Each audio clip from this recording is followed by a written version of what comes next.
Welcome to the Jungle Discipleship School podcast.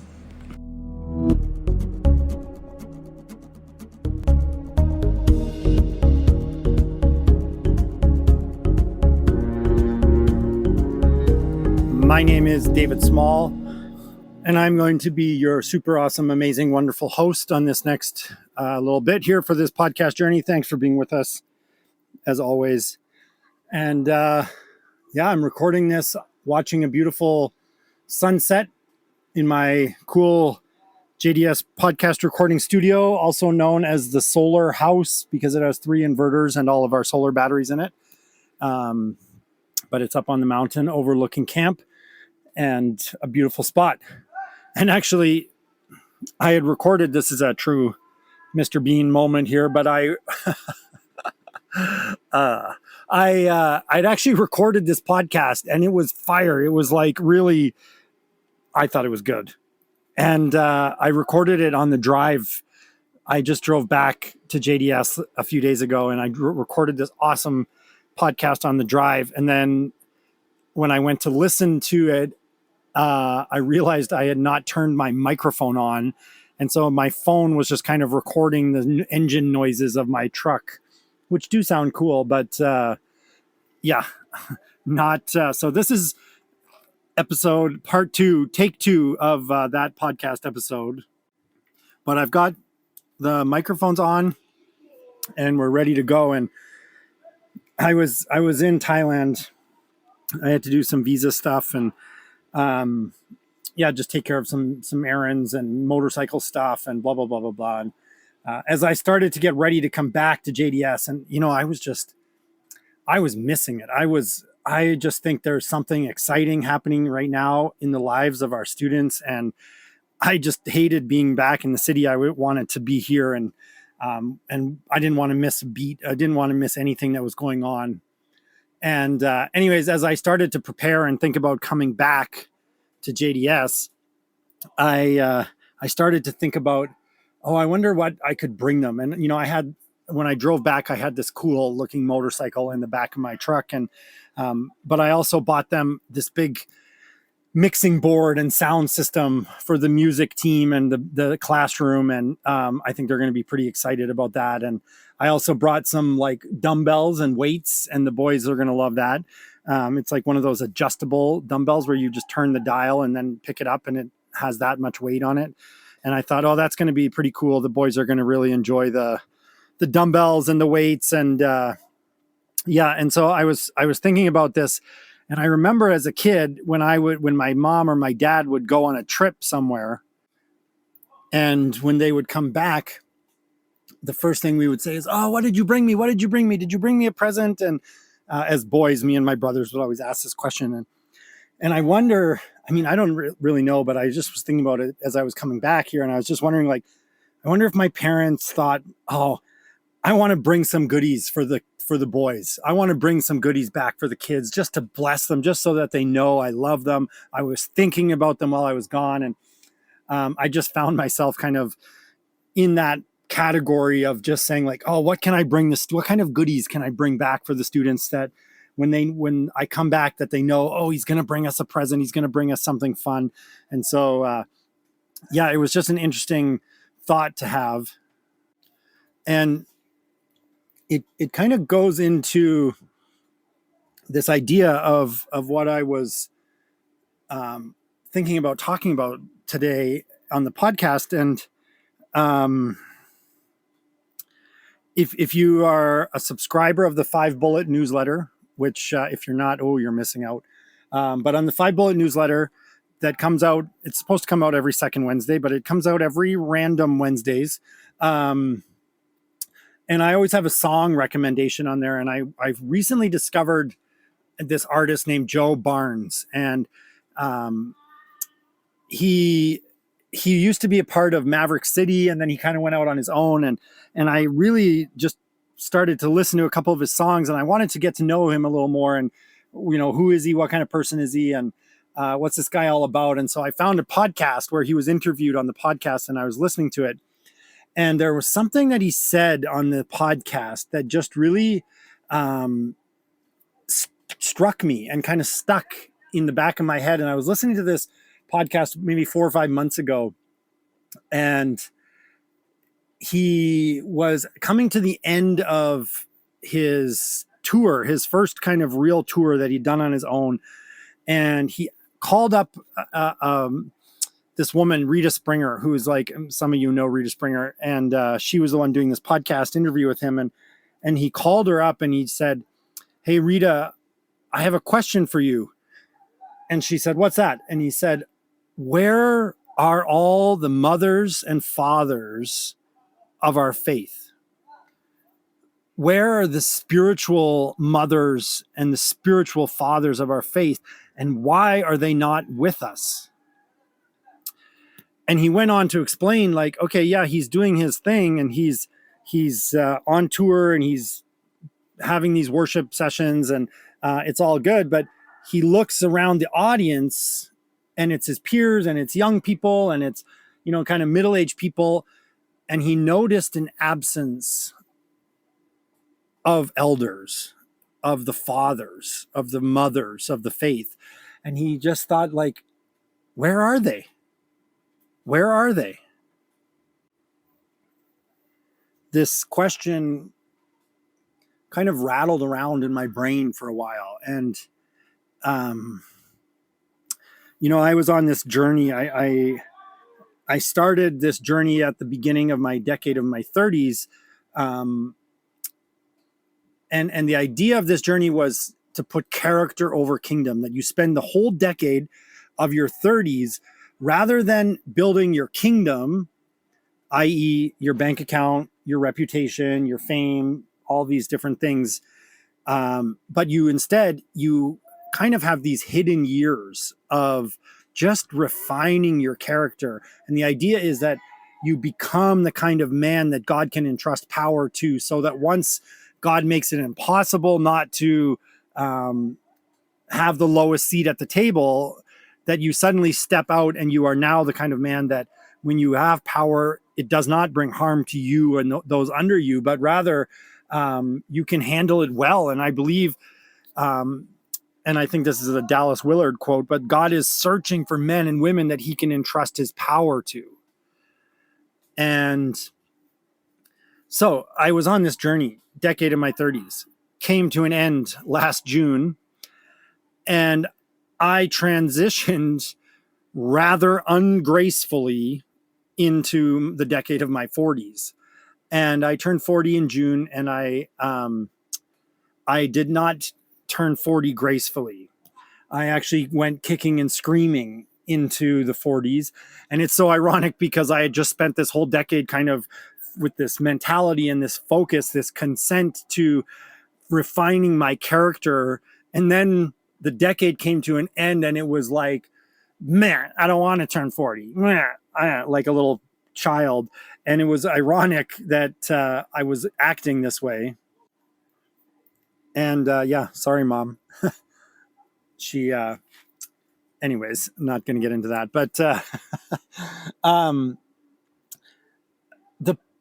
as I've settled in, okay, I got over the turning 40 thing and I've settled in a little bit, and I've actually kind of mellowed into the 40s here. And I was just thinking the other day that I don't think the world needs many voices of people in their 20s. I think it needs very few voices of people in their 30s. But I actually think that the world needs more voices of people in their 40s and 50s. And I think that's the people we really need to start listening to. And okay, there's some exceptions to that, but I just think as a general rule that, hey, when you're in your 40s, you finally have something to say that's worth listening to, and you've been wounded enough, you've been gone through the ringer enough, and you've put in your time, that when you speak, you're not speaking out of your butt, and you're speaking out of your mouth and your heart and your experience and the things that God has refined in you.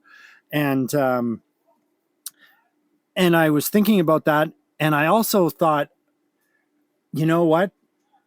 We need our spiritual fathers, and we need our spiritual mothers still. We need our fathers and mothers of the faith even more, I feel, now that I'm entering into this time where, okay, it's okay to speak. It's okay to be in the public. It's okay to build something now. And the decade of my 30s was really initiation and this time of consenting to hidden years of excavating my heart, excavating my life, taking a smaller place, a smaller seat. And it's funny because I actually entered into my decade of my 30s taking a job as entering in right away into a job of a chief of staff role. And then I actually said, nope, I'm going to downsize this, and went to an operations manager. And I actually went from there and said, nope, I'm not going to do this anymore, and downsize this into a place of a lower seat. Every time I demoted myself 3 times in my 30s. And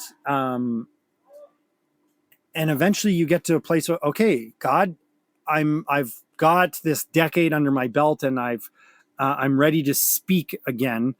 But we need fathers and mothers that are with us. And not too long ago, I sent an email to my mom and dad. And I have no idea if any of this is appropriate to share publicly or not, but who knows? Who knows who's listening to the podcast? And I just said, hey, Mom, hey, Dad, we're still watching you. I'm watching you age.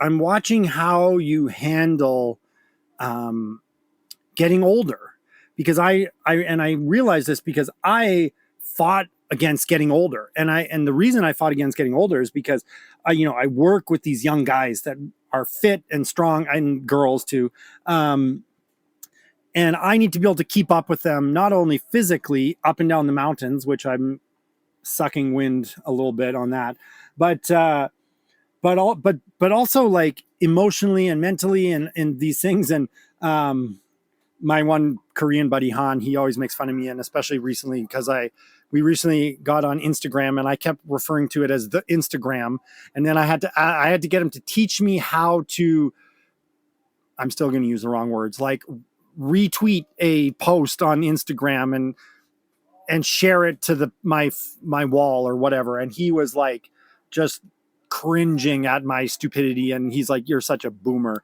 But anyways, I have to keep up with these guys, and there was a part of me that just fought violently against turning 40, because I remember, hey, when I was a kid, those guys that were 40 were boring, and they were old, and they had nothing in common with me. And I suddenly felt like, hey, if you turn 40, you're going to be irrelevant to these young guys.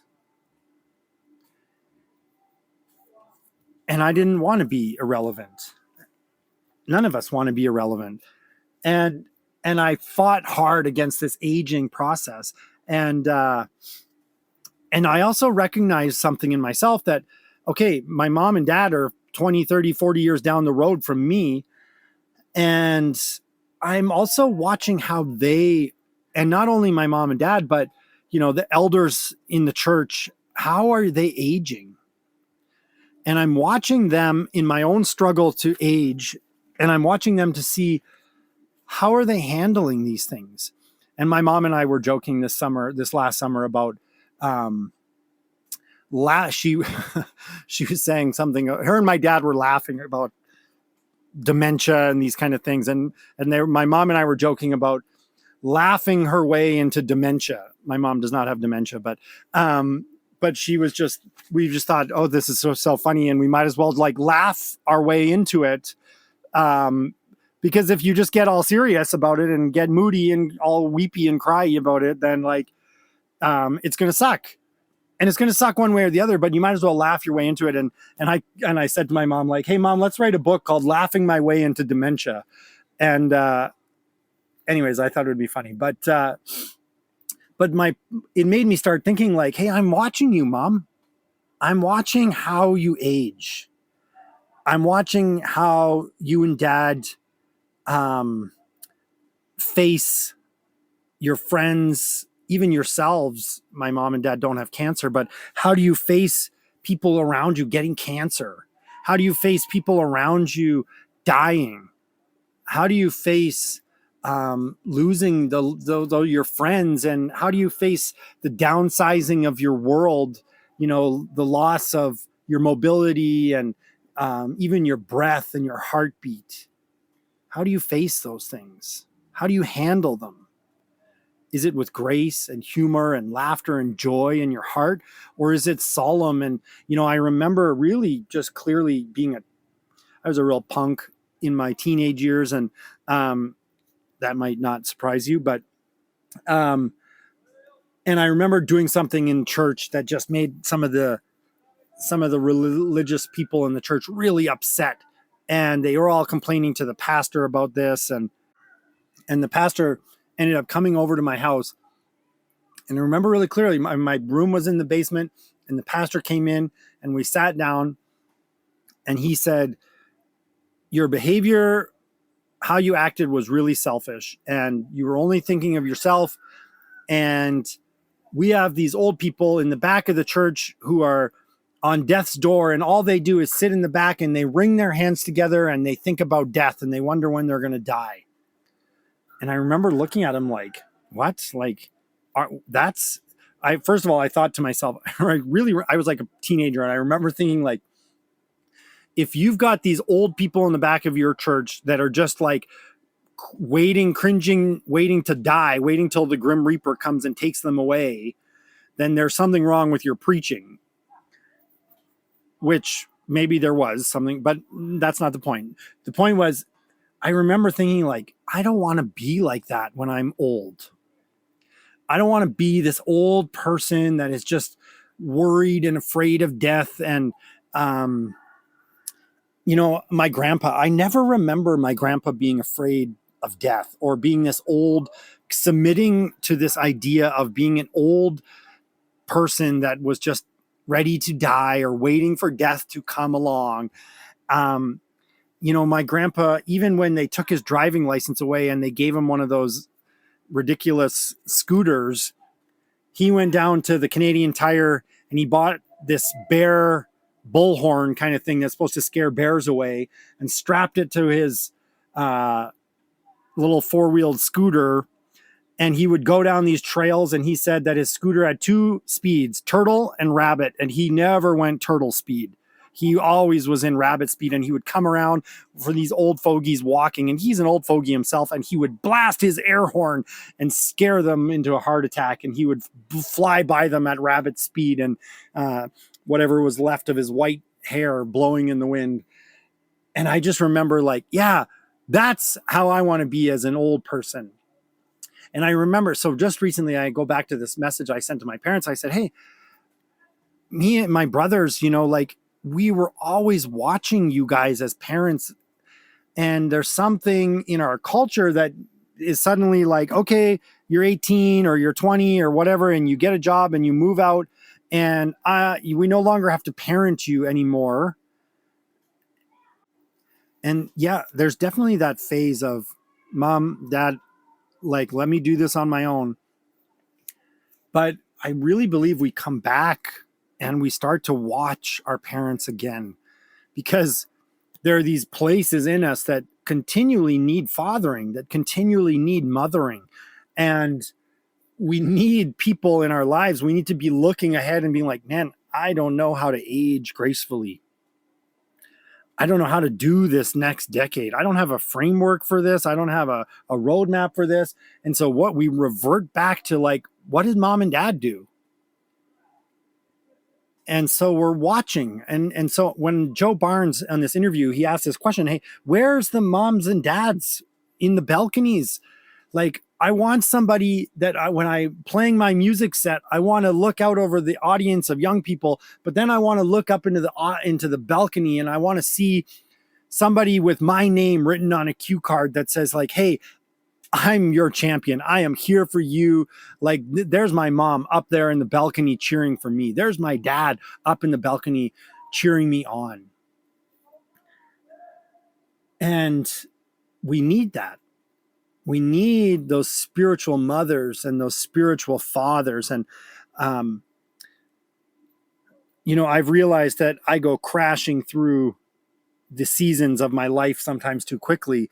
And I need to ask God and ask those around me for discernment. God, what is the season I'm in right now? Rather than just crashing through it, I need to reflect more on that.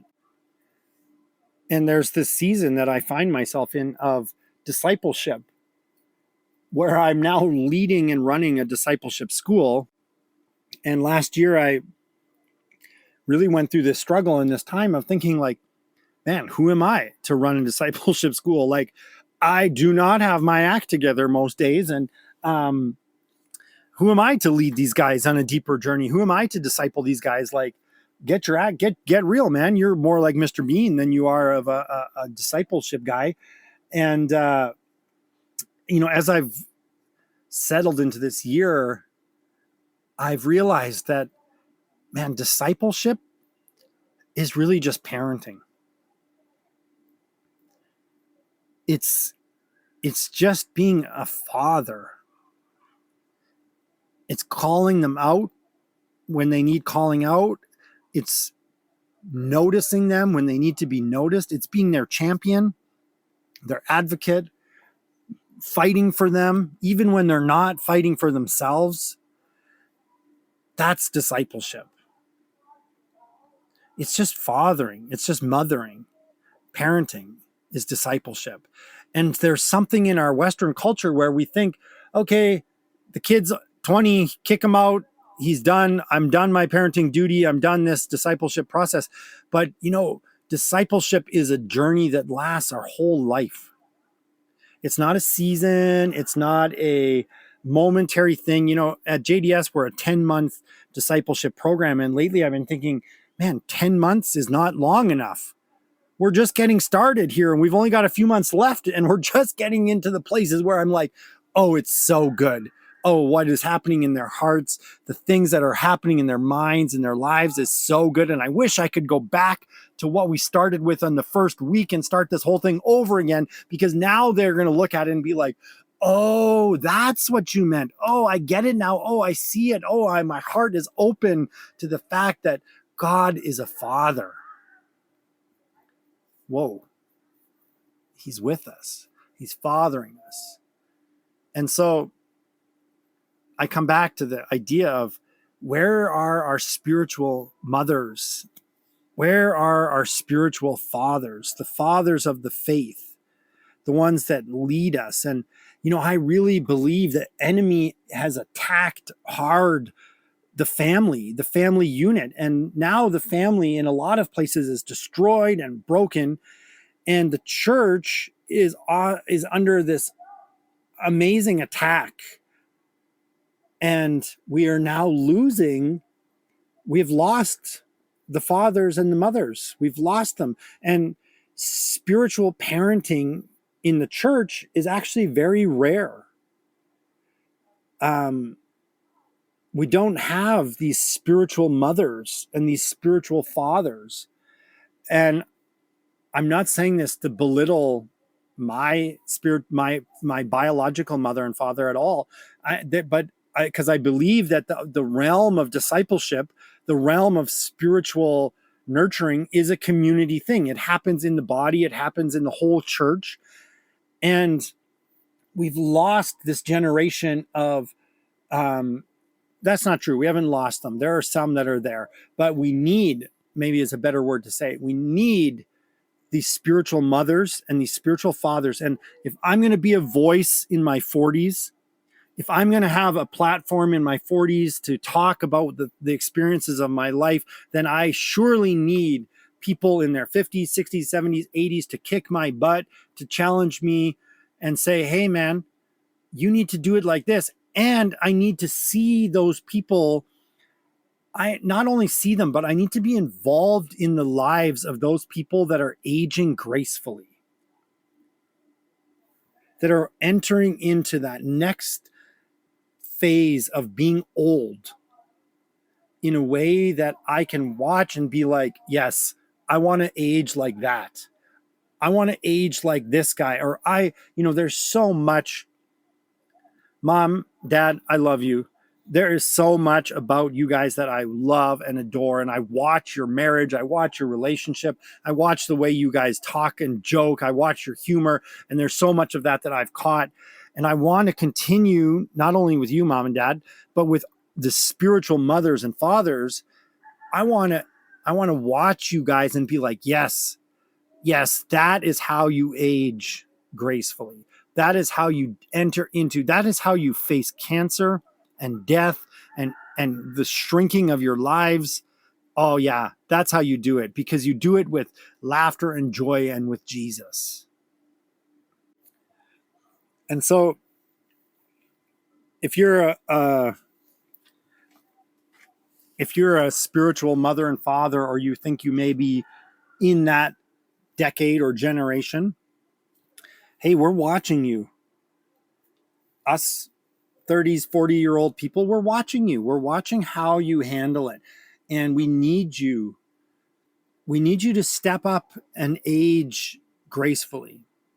And if you're not in that generation, then I would encourage you to share this podcast with somebody that is in that generation, so that they know, hey, we're watching. We need you. We need spiritual mothers and fathers of our faith to kind of lead us and guide us in the parenting. The discipleship journey never stopped. And as we transition from those young warriors, those young cowboys, into a kingdom where we start to say, okay, this is my kingdom. This is my area. This is my realm. This is my voice. We need a sage over us. Recently, I was having coffee. Just last week, I was having coffee with somebody who is moving into a sage generation, and somebody else who is already in the sage generation. And as we were getting up and leaving and just kind of ending our time together, the guy, he just looked me in the eyes and he said, "You're doing well."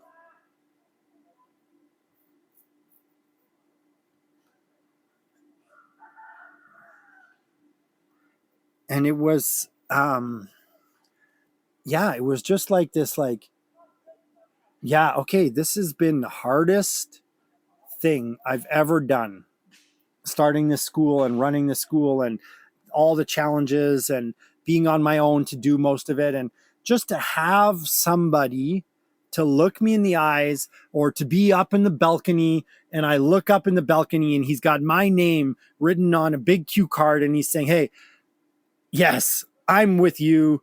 I'm cheering you on. I've thrown the torch to you. You run your race your way, but I am cheering for you.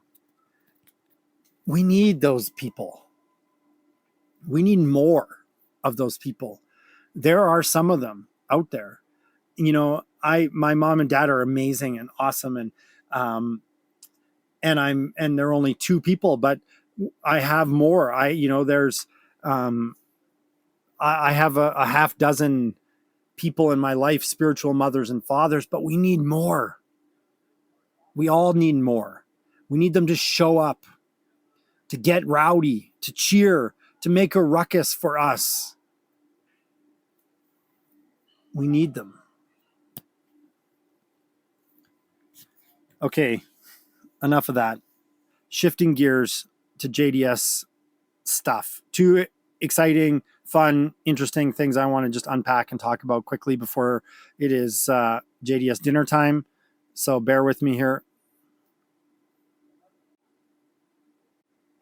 The first is, I may have said this earlier, but I've decided to open up JDS, maybe 5 slots for foreign students to come. And when I say foreign, I mean you white folks out there, you little white boys.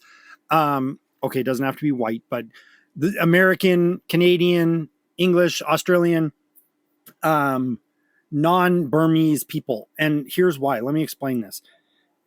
First of all, if I do say so humbly myself, our curriculum is awesome.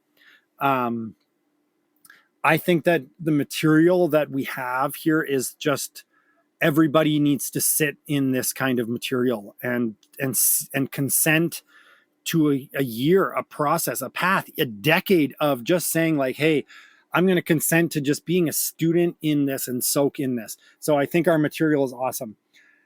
When I was with the Free Burma Rangers, we would always have these foreigners come and say, hey, I want to be a ranger. I want to go through ranger training. And in that context, it didn't actually make sense. Ranger training is fast and furious, and it's hard, and it's like really physical. There is no time to get caught up. And ranger training happens mostly 90% all in Burmese. So like, unless you are fluent in Burmese, you're not going to, it's not going to work. Plus you've got a visa stuff and blah, blah, blah.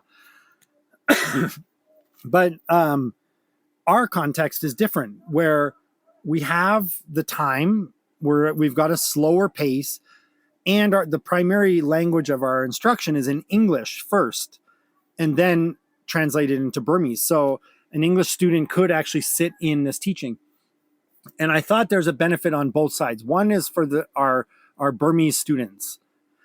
If you had an English guy living in the dorm with you, first of all, their English would improve drastically over the year, any more than me teaching English classes or any of our English staff teaching English classes.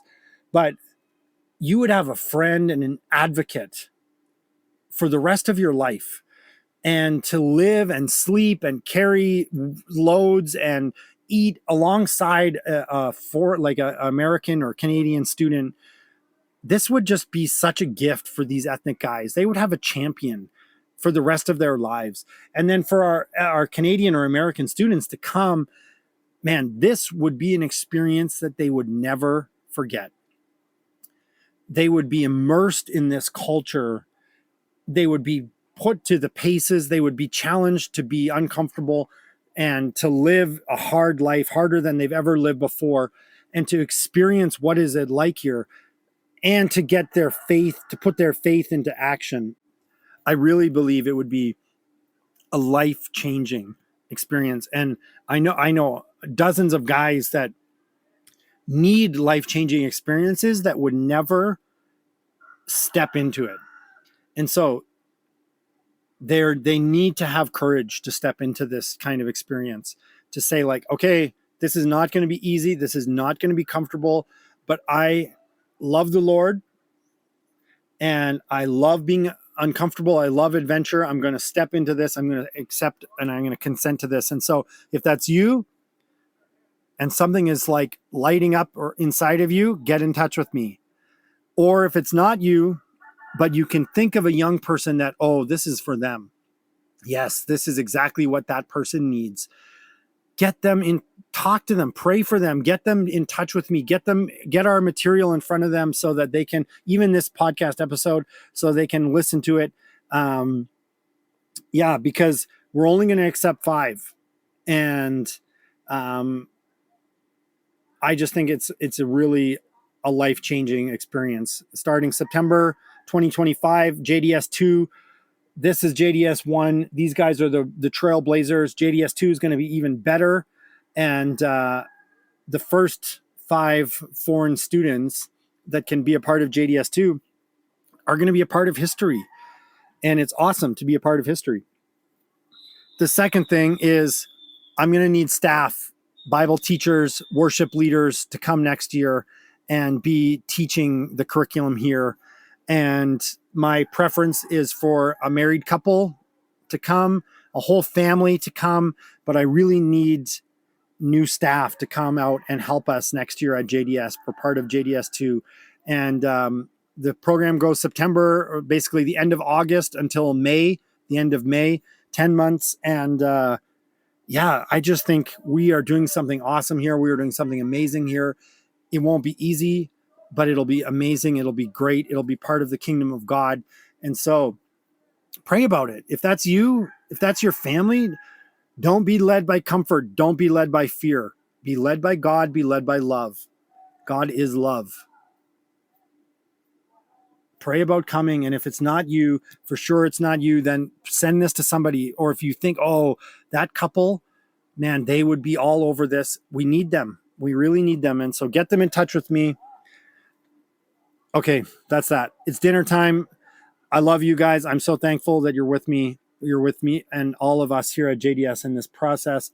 And yeah, God bless you guys. Have a great week.